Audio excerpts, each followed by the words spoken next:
So first, just want to say thank you. It's a pleasure to come back to where I went to school. I actually got my master's degree here in 1993, before the internet, for many of you. There were some others here before the internet too. And my thesis or whatever was actually on the interaction of seawalls and beaches down in Sandbridge, Virginia. And so once a month we got to go out and survey cross sections of the beach, which was fine in the summer, in the fall, in the spring. But in February, on days like today, we would draw straws to see who got to wear the waders and actually go out into the surf, because it was quite cold and a risky proposition anyway. If the water came up over the waders in this kind of weather, you ran out real quick. But it was fun work, and I've enjoyed leaning back on my education as I've done things at FEMA. So I'm going to talk about sea level rise and flood risk management. I'll talk a little bit about what we do, provide some background and context in terms of some of the programs we run, but I'm hoping to engage with you all. So don't let me talk too fast. If you have a question or a thought, please feel free to interrupt, and we'll keep marching along. So like I said, I'll provide a little bit of background and context and some key concepts just to make sure that we're sort of level set and I'm not speaking jargon that isn't helpful to you all. I'll talk a little bit about what we do when we make our coastal flood hazard maps as part of the National Flood Insurance Program. Dive into a little bit of the science and technology, although I'm mostly managing things now. I've been a few paces removed from the actual technical pieces, but I still remember a little bit. It's like a foreign language. It kind of comes back as you talk about it a little bit more. I'll talk a little bit about Hurricane Sandy, climate change and sea level rise, and the flood insurance program specifically, and then I'll spend some time talking what I think about as a shifting political landscape with regard to what it means to manage risks, and particularly flood risks. So how many have heard of the National Flood Insurance Program? So a number of you, but some of you haven't.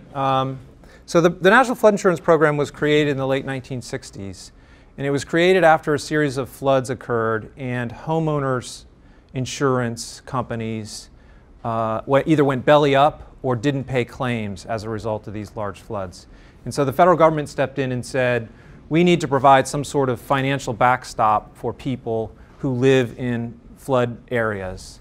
And they created the National Flood Insurance Program, but they weren't going to just make flood insurance available for nothing. So they set up sort of a quid pro quo, if you will. So the federal government today makes flood insurance available in local jurisdictions who agree to adopt a set of local ordinances, land use and building code ordinances, to ensure that the risk is managed a little bit moving forward. And so those local jurisdictions have to adopt standards, and in return they get federally backed flood insurance made available so homeowners and businesses can buy flood insurance in their communities.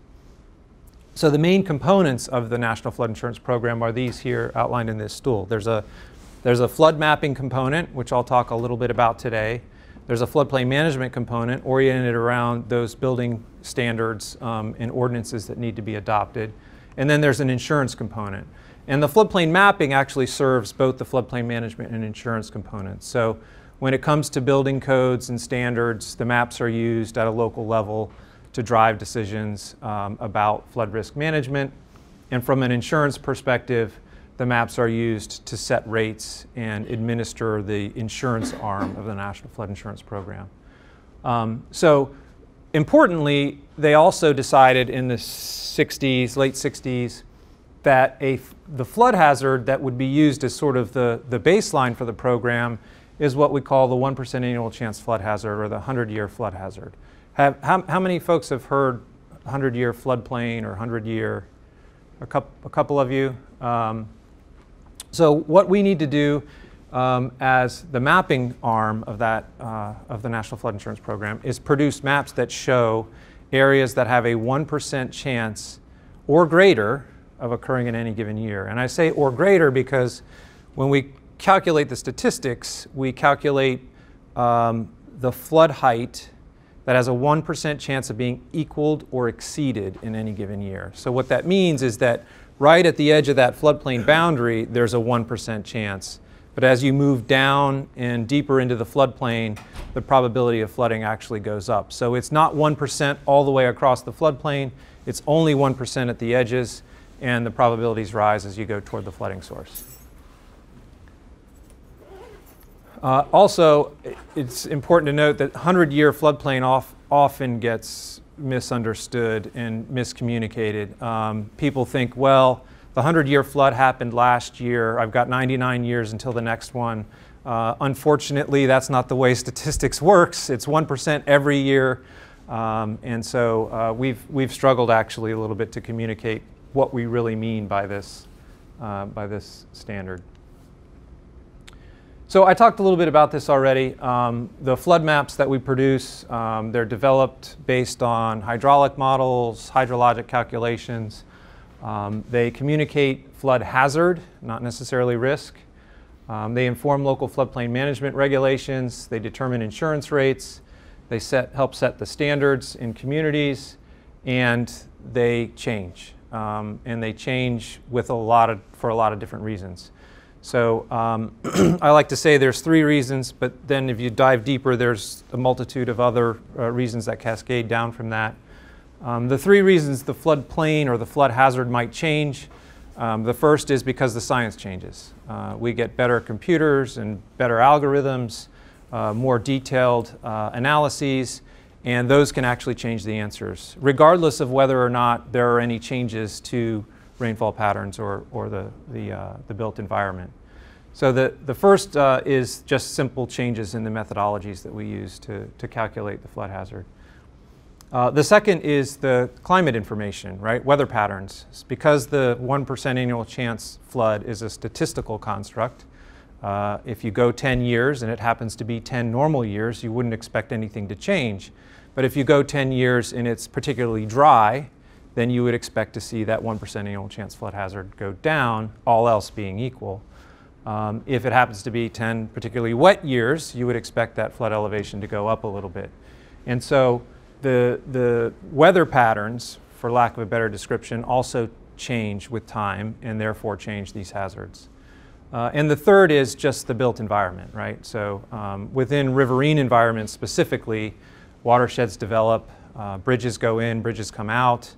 In coastal areas, you might have inlets form, you might have erosion, you might have other natural conditions that occur that will actually affect the flood hazard as well. So those are the 3 big drivers for the changes. But the important thing to note is that it's not set in stone. Just because we draw the map doesn't mean Mother Nature is going to follow what we drew, nor does it mean that it's going to be the same thing tomorrow. It's actually constantly changing. So there's a big difference between risk and hazard. So what we used to map and what we map today is a little bit different. We map hazards, the 1% annual chance hazard specifically, for administering the National Flood Insurance Program. But often people confuse the term hazard and risk, and they use them interchangeably, and they're not interchangeable. The risk is actually, in a very simplistic way, the probability of something bad happening, like a flood, multiplied by the consequences of that flood. So you can think of this as a floodplain that is in an agricultural area that floods a pasture is a pretty low-risk proposition, assuming you don't have investments in crops or cattle or other things in that particular area. Because when the flood occurs, the consequences are very small. On the other hand, that exact same hazard overlaid in an urban environment is going to have a significant amount of consequences, which makes the risk in that area very different. And so as we've evolved from communicating flood hazards, 1% annual chance floodplains to people, we've said we've got to do more about describing the consequence end of the equation. And what's important about the shift is that this, from a flooding perspective, and maybe even from a sea level rise perspective, is really difficult to quantify and somewhat out of any individual community or person's control. This is absolutely within our control. People make these decisions. We decide where to build. We decide what floodplain management standards we're going to implement. We decide what building codes we're going to put in place. And so in terms of managing the risk, this is where people have the most influence. And this is where I think engineers and scientists We need to focus effort here. We need to get better at reducing uncertainties and calculating probabilities. But this is where I think we can make the most gain in terms of actually managing the risk going forward. So in about 2008-9, we started shifting toward identifying risk, which means we're overlaying these consequences on top of the hazards and showing people within communities where the risks are. And we started to try and follow this kind of risk management pattern, if you will, where we identify the risks, we assess them, we communicate them effectively. This is really a pretty big challenge, but a very, very important part of this process. We plan for managing them, we take steps to mitigate them or transfer or reduce those risks, and by the time you get up here, the hazard has changed, the consequences have changed, and you got to keep going through it over and over and over again to actively manage it. So I'm going to just step through a kind of cartoonish piece here. I'll apologize ahead for the simplicity of it, but the concept is important. So when we talk with local governments about what matters to them, they may say things like sea level rise matters to them. But when you talk to the elected officials, this is what matters.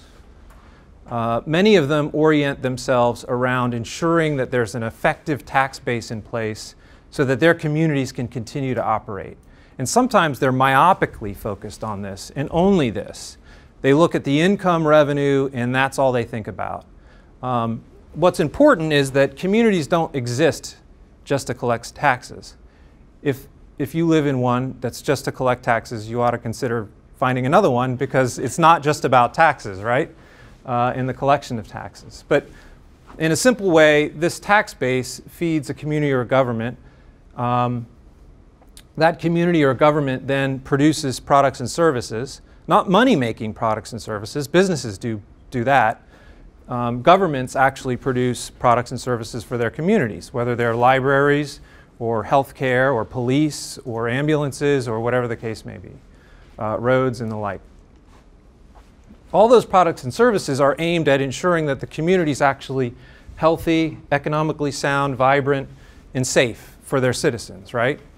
And in theory, anyway, because it's a great place to live, it attracts people, which brings a tax base, and this wheel just keeps spinning. But it doesn't spin on its own, unfortunately, and it often can get broken.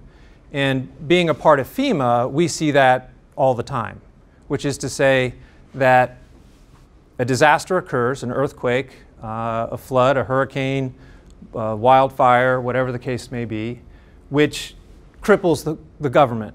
Maybe it just affects government buildings. Maybe it just shuts down certain segments of the government that are very important, which cause the products and services to stop, which affects the safety and health of the community, which causes people to leave and erode the tax base, and the wheel gets broken.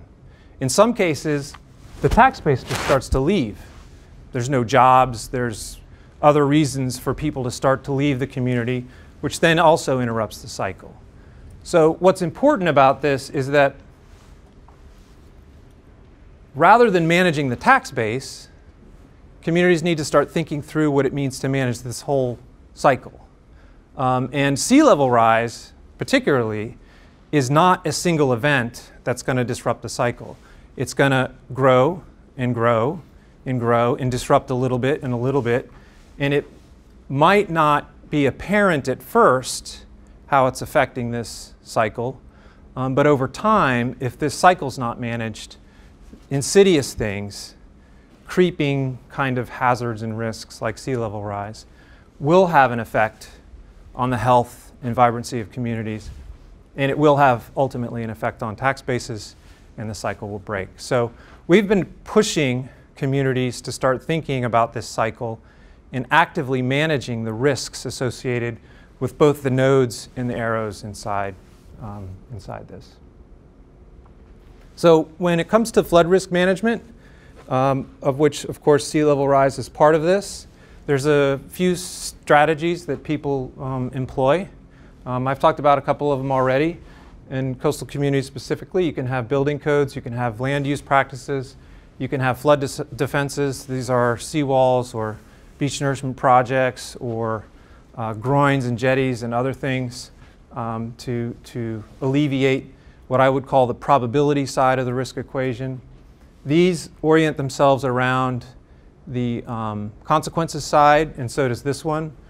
So emergency management is really about both the response and the recovery phases of emergency management, which is ensuring that you've got plans in place to evacuate, to make sure that people are safe should there be an event unfolding. But it's also the mitigation side of emergency management, which is really the active management of your risks going forward.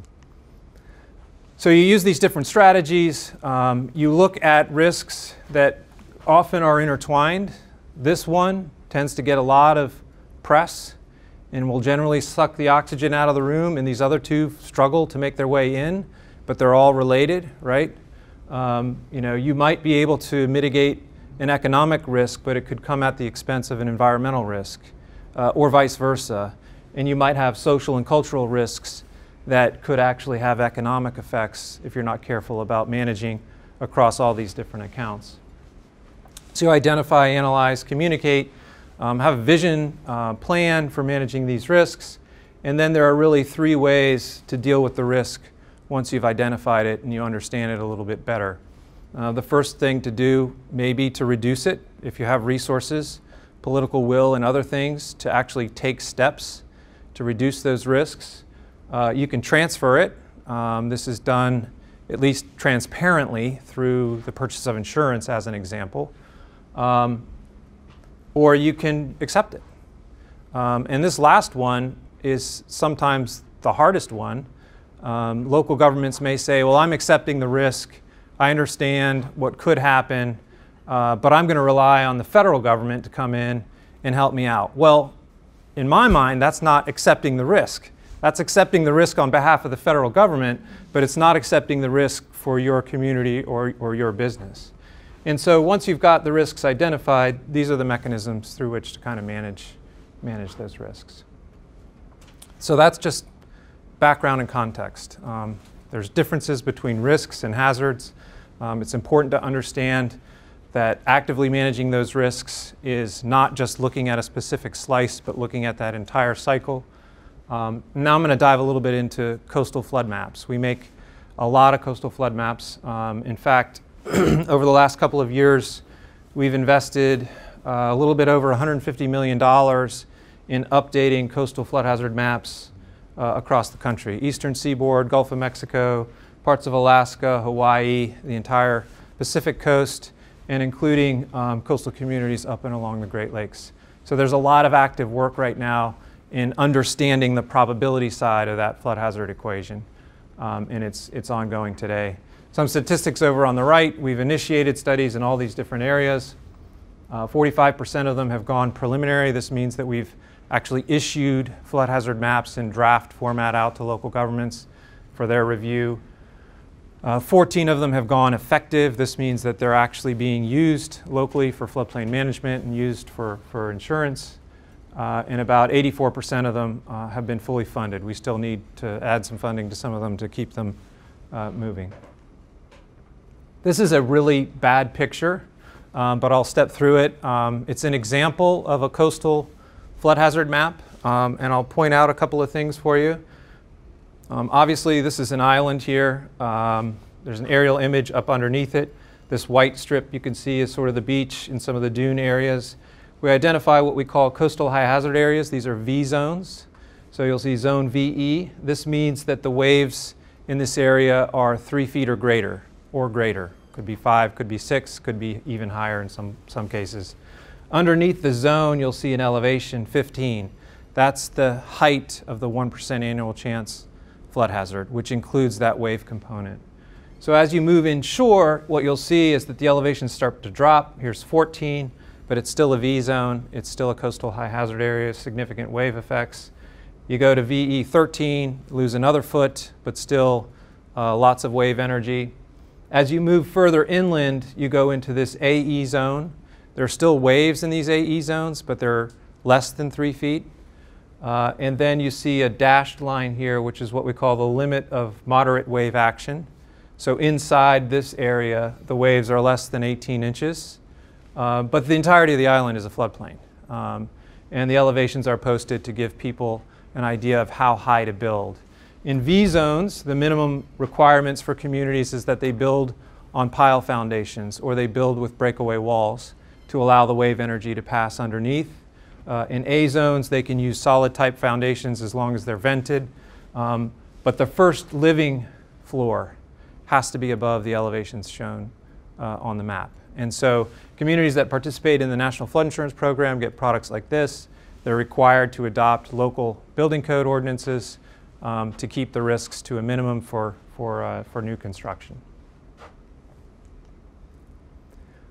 Just a quick slide on the different forcing functions, if you will, of flooding along our coasts. These are tidal frequency storm tides. You'll see over here hurricanes. You'll see northeaster influence up in New England. You'll see a little bit of overlap where we actually have to study both in order to understand the probabilities well. Tsunamis, Hawaii, the Great Lakes is a totally different forcing function with regard to flooding. The Gulf of Mexico, primarily hurricanes, if not exclusively hurricanes. Pacific territories, typhoons, as well as tsunamis. So very different conditions across the country, and we take those into account when we do the studies. I'll dive a little bit into the technical stuff. There are large-scale offshore processes. We use a number of different models to calculate barometric surge, storm surge, wave setup. Once we get toward what's normally dry land, we use a different set of techniques to calculate wave heights, erosion, overland waves, wave run-up and overtopping. You can see Florida, Gulf of Mexico, a big mesh where it gets really dark, the detail gets higher. We use these kinds of meshes in order to run hurricanes and other storms through the system. Largely we use the advanced circulation model, a model that was developed by the Army Corps of Engineers to develop the barometric surges, the storm surges. We've been coupling this model with some two-dimensional wave models to understand what it means to have the surges interact with wave setup as part of our process. Real quickly, just to kind of go through some of these elements. We've got the storm forcing extratropical winds. This is in the case of a hurricane. We have some high-res bathymetric information. These are the ground elevations, obviously a big part of understanding where the water's going. We have the various wind input parameters to generate our water levels. We calibrate the models, and I use the term carefully, calibrate the models to normal tides to make sure that it's actually producing water surface elevations from a timing perspective and matching tides well. And then we validate those models against historical storms where the elevations have been measured. So we'll put that particular storm in the model and we'll determine whether or not the water levels predicted by the model are matching up with the water levels that were actually measured during a specific event. Once we feel comfortable, validated and calibrated the model, we'll then go through and run a suite of storms. This is this is Hurricane Ike along the Gulf Coast, and we'll run hundreds of these in order to gain the statistics side of the equation. There's a whole algorithm with regard to joint probabilities, central pressures, rates to maximum winds. All the anatomical things of a hurricane are major input parameters to the model, and they're all, the probabilities are all jointly related, and a suite of storms is developed and then run, and then we get results. And so return period, 100-year surge, will produce these curves for various frequencies, and then we've got the resulting base component of the flood hazard. We still need to put the waves on top. We still need to do other work in order to make the maps. This is just a quick example. We've come a long way. In 1978, the models that were being used had resolutions on the order of 3 to 6 miles. And we couldn't even find a digital version of this. We found the paper version of it. The Chesapeake Bay, obviously not very detailed. In 2011, we had a mesh so detailed you can't even see the nodes once you get closer into the coast with 100-foot minimum resolution. And so this is allowing us to really, really get better. But the challenge is on the hardware. The computers have to do these time steps here, these calculations at each one of these points. And it takes a long time just to run one event through the system. And so supercomputers now are crunching on lots more data, and we're really stressing them to some degree. So after we do all that analysis, we actually have to do more. We've got to calculate the wave height elevations, do storm-induced erosion, and other things. And that's the result, right? So we get this map, shows these elevations, shows these coastal high hazard areas and floodplains. And then folks use that to manage development and land use in their communities. So I'll talk a little bit about Hurricane Sandy, climate change, sea level rise, and the flood insurance program. We were actually in the midst of doing one of these studies when Hurricane Sandy began to approach the coast. We were actually about a year, maybe 18 months into the process. And what we were finding was that the maps that these communities had in place prior to landfall woefully underestimated the current hazard. And we got kind of alarmed that if this thing hits and there's a lot of rebuilding decisions going on and they're using those old products, they're going to build right back in harm's way, and that wasn't acceptable. So what we did was we said, let's hit the accelerator on this. We know we're going to make some compromises with regard to the technical integrity of the studies, but timing is really, really important. So after that event hit, within about 6 months, we released these advisory flood elevations and said, this isn't the final product, but you need to know the one you're using now is understating the hazard. We then took it a step forward and partnered with NOAA and the Corps, the U.S. Global Climate Change Research Program, the Council on Environmental Equality within the White House, and said, it's more than just our depiction of your current hazard. You need to understand that sea level's rising, and that in 10, 20, 50, 60 years, this condition could change. So back to my broader point about these hazards being very dynamic. We've got to start communicating to people that just because we tell you the elevation is 15 today doesn't mean it's going to be 15 tomorrow. So we used a lot of existing science, partnered with other federal agencies, and put out a tool that showed folks where we expect water surface elevations to go in the future. And many of them, New Jersey, in fact, the governor said, we're going to mandate, I think it was 2 feet higher than the existing hazard as a standard in our state when we rebuild. New York City adopted, I think it was a 1 foot above the current hazard as a result of the curves in the science that were done. And so this is, in my mind, a big change. And part of this was driven based on some reforms to the National Flood Insurance Program in terms of eliminating subsidies. And people felt like if we build back to meet the current conditions, and 10 or 15 years from now, I go to sell my house, and my first floor elevation is now a foot below whatever that new hazard is, the cost of flood insurance is going to be so high, it's going to make me hard to sell my house. So if I'm going to rebuild after this event, I'm going to put in a little bit of extra so that my house is a little bit more sellable maybe than my neighbor's 10, 15 years from now, or whatever the case may be. And so it really did start to affect people's thinking. We're not a stranger to climate change. Being the administrator of the National Flood Insurance Program, we've got 5 million, last count, these are round numbers, 5 million policyholders. They bring in about $3 billion worth of premium in any given year. That money goes into basically paying claims, but there are portions of it that go out to funding studies like the ones I've been talking about. And so we've been looking very carefully at coastal erosion. There was a National Research Council managing coastal erosion that we funded or helped fund back in 1990. In 1991, we were looking at the projected impact of sea level rise on the financial stability of the National Flood Insurance Program. In 2000, we did a study, funded a study, I should say, on the evaluation of erosion hazards, coastal erosion hazards, as well as riverine hazards, I believe, on the impact to the National Flood Insurance Program and the fund.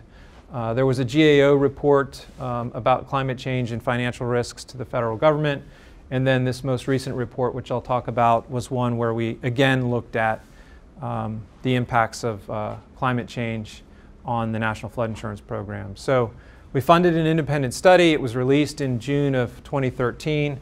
You can find it here. I'll talk a little bit about some of the conclusions in that report. You'll notice here, though, it's not just climate change. It's actually population growth. So I mentioned earlier that flood hazards change for a number of reasons, and one of them is because of conditions in the environment, right? More asphalt, bridges going in, bridges coming out, natural conditions as well. But we looked specifically at population growth and found it to be a measurable contributor to the changes in flood hazards. So when you look at the coastal part of this, by 2100, the report concluded that coastal floodplains, so that's the 1% annual chance floodplain on the maps, may increase anywhere from 0 to 55%. It's a pretty big range, right? But what the study producers struggled with was the human response to sea level rise. They didn't know whether communities were going to dig in and fortify their shorelines, or whether they were going to retreat, or whether they were going to do a combination of those things. And so they had to make a series of assumptions about the human response to sea level rise as part of this. And so if everybody had all the money in the world and they could do whatever they wanted, and they decided that they were going to harden their shoreline or nourish their beaches in perpetuity, then there would be no effect, in essence. But if they all just said, we give up and we're going to run away after the first event, then you can expect this end of the spectrum. So the real answer is probably somewhere in between. What it ends up being in 2100 is anybody's guess, but these folks did some really good math and science to figure out at least the ranges that we're looking at. So this is an expanse of the size of the floodplain and an increase in flood stage over the next 80 years. In terms of population, there'll be more people in that area, 130 to 155% more than today. There'll be 80 to 100% more policyholders, flood insurance policyholders, and they'll be paying more for their flood insurance, on the order of 10 to 70% in today's dollars. We've also done some pilot studies. So after Hurricane Sandy, I mentioned that we released these sea level rise curves, which informed the governor and the mayor in New York City, and they looked at those curves and came up with their own numbers, 1 foot, 2 foot, on top of the existing condition based on the curves that they saw. But that kind of sort of simple, just add a foot, is not necessarily panning out to be the case every time. So if you get an increase of 1 foot in sea level rise, it doesn't necessarily just increase the 1% annual chance flood hazard by a foot. You actually have to add on waves. You have to do some other things. And so 1 foot can actually be 1.5 feet, and 2 feet can actually be even more. And so we've done some studies to suggest that just adding sea level rise to the current base flood elevation is a surrogate, is a quick way of getting a rough order of magnitude, but it actually could be a little bit low in some cases. Not all cases, but some cases. So we've got about 20 minutes. I'm going to talk a little bit about the public policy landscape and how it's shifting. The federal government is invested in this stuff. The Federal Emergency Management Agency, when the president declares a disaster, comes in and rebuilds public infrastructure. And that means you invest in the rebuilding of public infrastructure as taxpayers.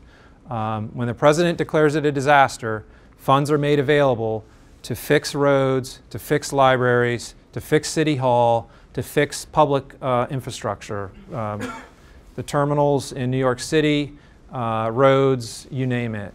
And so clearly, from a disaster response and recovery perspective, the federal government has a dog in the fight, if you will. I talked a lot about the National Flood Insurance Program. There's also a crop insurance program underwritten by the federal government, underwritten by taxpayers to some degree. You all are the backstop for these insurance programs. Owners and operators of infrastructure. The federal government owns assets, the Navy just up the road, lots of ports and harbors and other federal facilities along our nation's coasts. And we're also the provider of data and technical assistance. So not only do we have assets at risk, and not only do we have insurance mechanisms and other things in place, but we actually provide technical assistance to folks to make decisions. And so we, the federal government, clearly have reason to pay attention to changing conditions along our coasts.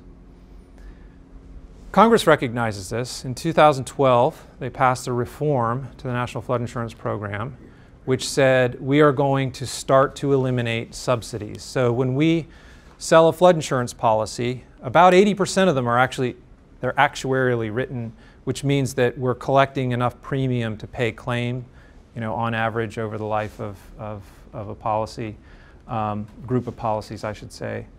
But the other 20% are not. They're subsidized, which means that we're not collecting enough to pay the claims in those particular situations. And as a result, in 2012, Congress passed the Biggert Waters Flood Insurance Reform Act and said, start eliminating these subsidies. And they put us on a glide path to begin to do that. In 2014, they said, wait, not so fast. Keep some of them, adjust a little bit over here, over there. They're still on a glide path to remove subsidies, but just not as quickly as they were originally outlined in the 2012 bill. So this was a bit of a whipsaw for us because we had to start putting in place mechanisms to remove those subsidies, which we did. And then this act said, no, pay some of those people back and remove them slowly. So there's a lot of administration going on between these two acts. But it's very clear that Congress understands and recognizes that there are subsidies, and their general position, if you want to describe it as a general position, is that those subsidies should be slowly removed over time. They established a Technical Mapping Advisory Council to help inform us about how to keep pace with climate change, with how to improve our flood mapping as part of the program. There are representatives from the federal government, but there are also academia interests. There are private sector folks on the council.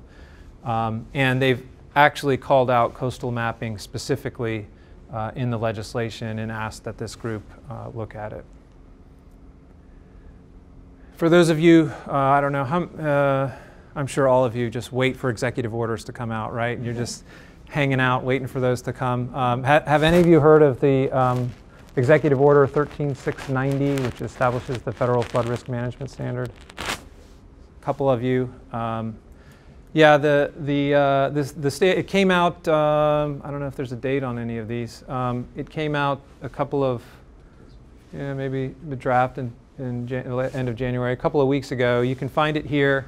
But it's the federal government saying, if you're using federal money to recover after a disaster, so all that public assistance money that I talked about, you're going to have to elevate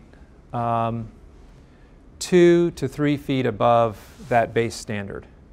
2 feet if it's not critical facilities, 3 feet if it's a critical facility like a hospital or some other critical facility. And then there are ways to kind of like, well, but that's too high in this particular case. We can do science and other things.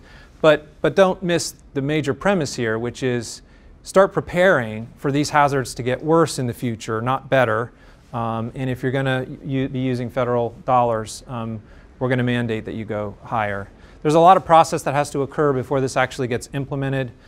Each of the departments within the executive branch has to come up with their own implementing guidelines. That'll take time. FEMA is doing some listening sessions and gathering input. In fact, there's one here at ODU on March 11th where there'll be a number of folks describing the standard and getting into it in much more detail. So in terms of some of the policy issues and challenges, clearly sea level rise and climate change are risks today, and they're growing, and they're expected to grow over time. Importantly, there's a lot of uncertainty, and I don't know how many of you interact with locally elected officials or other politicians They love uncertainty because it allows them to say a lot of things. Well, it could be worse if they want to say it could be worse, or that it could be not as bad if it's not as bad. But there are large uncertainties in the calculations that we're making, and we lose credibility if we are not forthcoming on what those uncertainties are. And so from a FEMA perspective, one of the things we've been working really hard to do is maintain that credibility and communicate what those uncertainties are, even though we know that from a political perspective, they can get played either way. It's important that people understand we don't know the answer to a whole foot accuracy. There's a band around that number. Quantifying and effectively communicating the risk is becoming more and more popular. And it's not just about crunching the numbers and doing the analysis. It's about making sure people understand what they're looking at. All too often, we find ourselves in a position, and we found this after Sandy, we found it after Katrina, we find it after a lot of flooding events, where people say, just give me a number. I just want a number. I need to know whether to rebuild my house to here or to here. And unfortunately, when they're in a state of duress, we've actually worked with others on studies about how people interpret things, and you interpret things differently when your house has been knocked down and you have no place to live. It's a much more challenging communication environment, but we've got to improve the way we communicate risk to people, or they're going to just keep doing the same thing over and over and over again, and we've got to find a way to break the damage, rebuild damage cycle. So we're a consumer of science. We apply the science, but we're not a research organization. FEMA's not heavily invested in a lot of research. We are very keenly interested in applying the latest state of the art, but we also want to make sure that it's been demonstrated to produce results. And the reason the results that can be relied upon, and the reason is, of course, because when we produce a map that shows V-zone elevation 15, it has implications for people's insurance costs. It has implications for how they rebuild their home should it get damaged.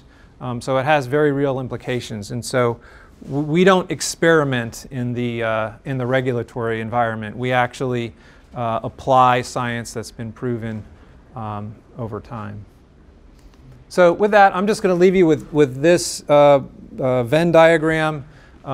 When it comes to managing risks, there's managing risks around the economy, there's managing social and cultural risks, and there's managing risks about the environment. And those are not to be managed independently. They actually have to be managed collectively because they interrelate with one another. Clearly, in coastal communities, the environment's a big deal. Recreation, tourism, ports and harbors, right? This is all very intimately tied with the economy and the social and cultural aspects. There's a lot of historical buildings, a lot of historical places along our nation's coasts. We grew up along rivers. That's how we used to get around. And so there's a lot of important cultural elements, but also societal elements. Sometimes the areas most at risk of flooding happen to be also areas that are socially depressed, where the economies aren't very strong, and that's something that we have to pay particular attention to as we go forward. So I've left 15 minutes. Happy to take any questions that you all may have. Yeah. You said after Sandy that New York, New Jersey built back to reflect sea level rise. That's correct? Well, they made their decision informed on sea level rise information, yes. Was that the first time rebuilding had reflected something like that? So after Hurricane Katrina, we did a similar thing where we issued these advisories and we said, this event was huge and it's affecting the probabilities, if nothing else. It actually absolutely changed the landscape as well. And the maps that were in place in Louisiana, in Mississippi, were also too low. The elevations were too low, the hazards were too small.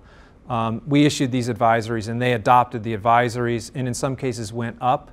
Whether they did that because of sea level rise or they did it for other reasons, I'm not sure. But we made a concerted effort to make sure that those who were making those decisions had those curves and had those numbers. And my understanding is that they looked at them in making those decisions. I think what also went into it was a little bit of forward-thinking calculus with regard to the cost of flood insurance, and this idea that at least with the reforms in 2012, if the hazard goes up, your insurance will go up with it. You won't be grandfathered in. And so I think that played into it a little bit. So I think it was one of many factors that they were taking into consideration. What are your sea level curves based on?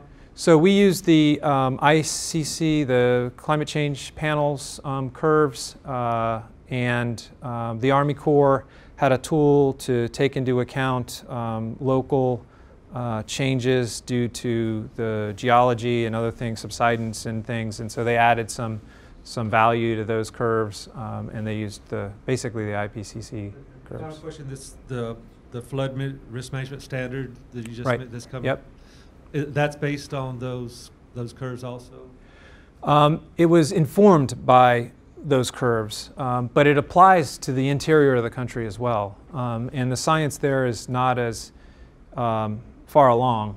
The impacts of climate change for flood hazards along the Mississippi River, as an example, or even tributaries that are smaller than the Mississippi, it's not quite well understood yet. There's no sea level, there's no Mississippi rise curves, but they apply across the country. So it was part of the dialogue and discussion as they set the standard. Yeah.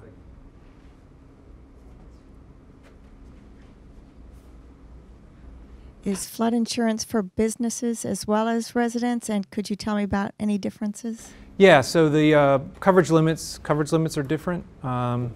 They changed, I think it's $500,000 worth of building for commercial properties, for businesses. And don't quote me on the contents coverage for businesses. It's probably over $100,000. On residential, it used to be $250,000 was the max, $250,000 of coverage. That went up, I think, with the reforms. I think it's maybe around $300,000 now, and $100,000 in contents. That's all available on the web. If you Google it, they'll give you the coverage limits. But yeah, it's really the coverage limits between commercial and residential.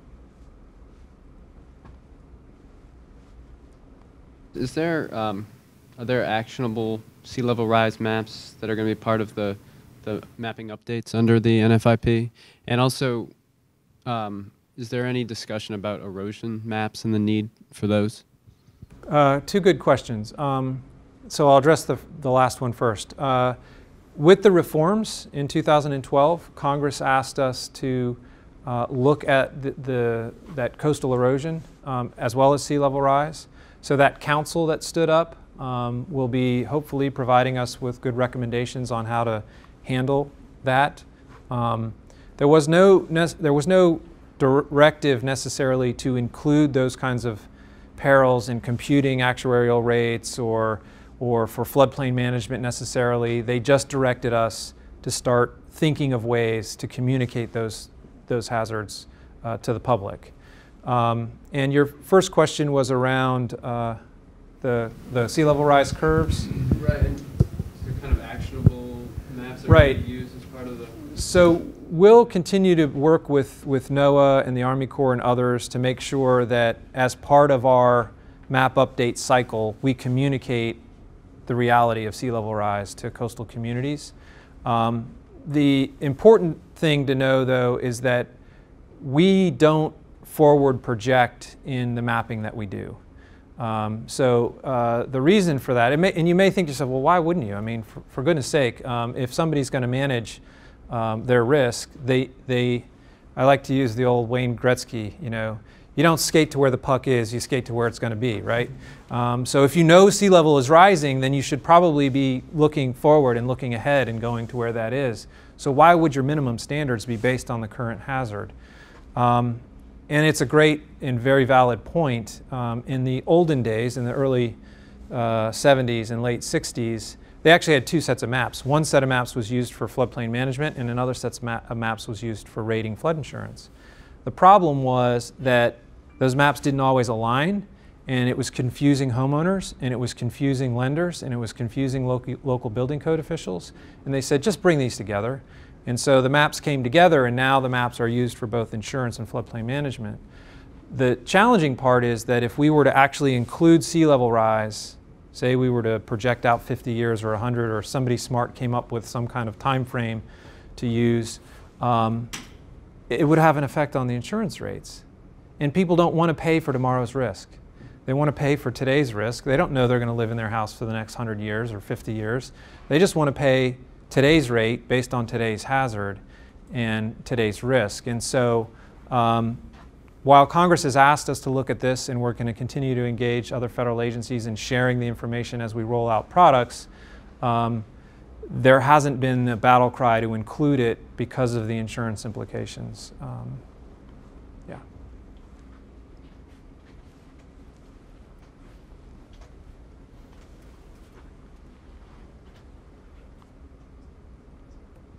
So at the beginning of the talk, you talked about incorporating the changing climate data that you have. You talked about, say, you have 10 years of drought, that's going to affect your hazard assessment.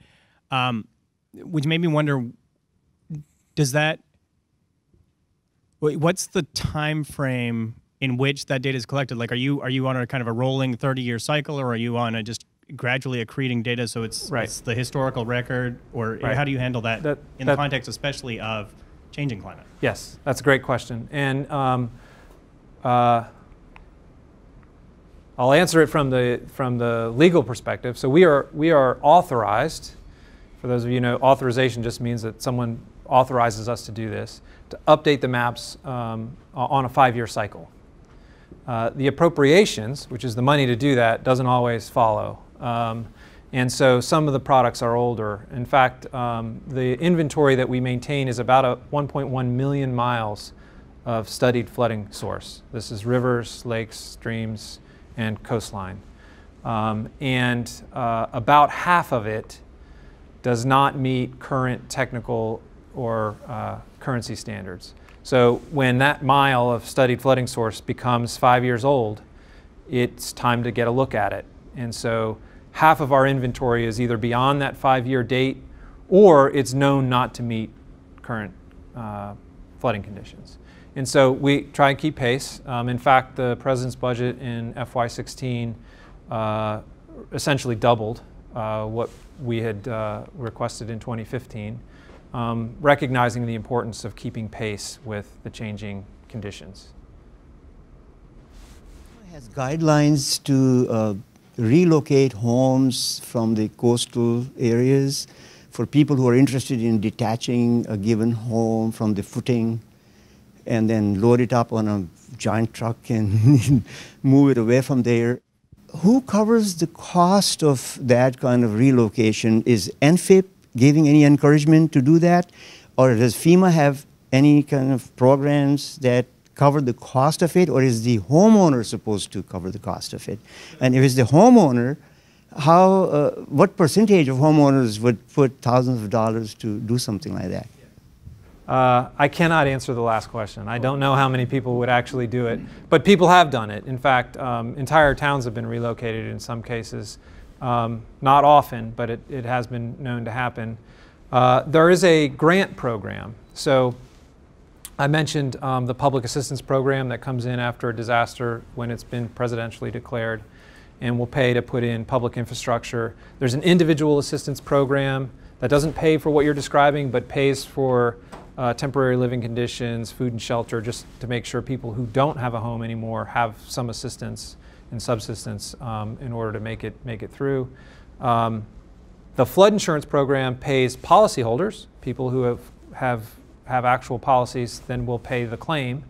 But there's a 15 to 20% add-on for every disaster. So if the disaster is $10, there's another $1.50 added for what's called mitigation, and there's a hazard mitigation grant program.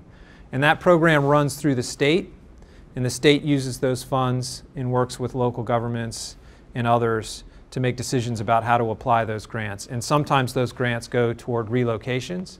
They go to buyouts. They buy entire parcels of land out and leave them as open space and relocate in some cases. In some cases, just elevate.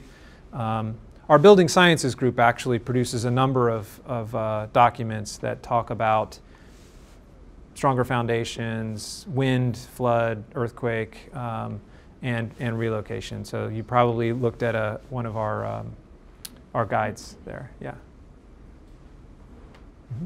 After a storm, there is a significant change to the shoreline.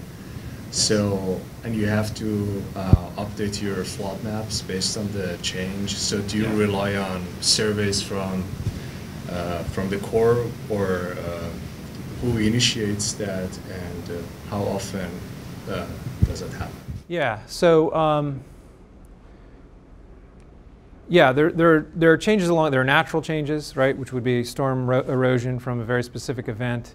Obviously, seasonal changes. The winter profile is very different than the summer profile, right? FEMA has programs in place which will provide some emergency type of services post-event. So, pushing sand up out of the up toward protecting infrastructure. Obviously, it's not beach nourishment, but it is changing the profile a little bit. The Corps of Engineers has beach nourishment projects. Some of those projects are engineered nourishment projects, which means the Corps of Engineers is responsible after a presidentially declared disaster to seek funds and resources to actually put them back the way they were. Interestingly enough, and not to say this happens in every case, but some of those changes don't have huge impacts on the 1% annual chance flood.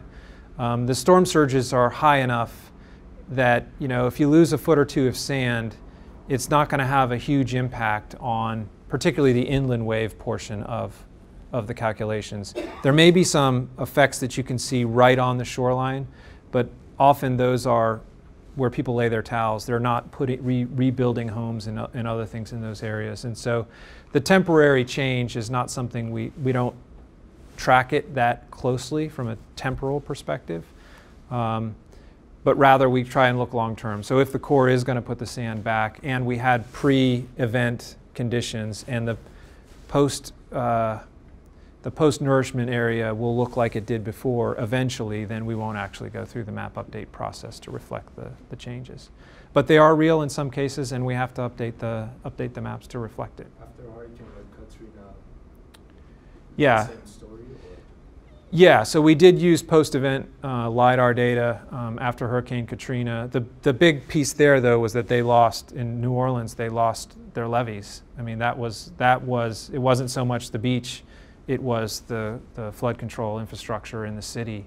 And that had obviously huge implications. So when those levees were down, there was great risk to that city. And the Corps worked very, very hard and very, very quickly to get those defenses back up as quickly as they could. So again, we didn't say, okay, this is the day after the event, let's go ahead and map with the big holes in the system. We knew the Corps was going to go out there. The president had committed to rebuilding those defenses. And so we didn't, okay, here it is today, and tomorrow it's different, and oh, look, they just added another section, let's reflect that. That's too fast for us.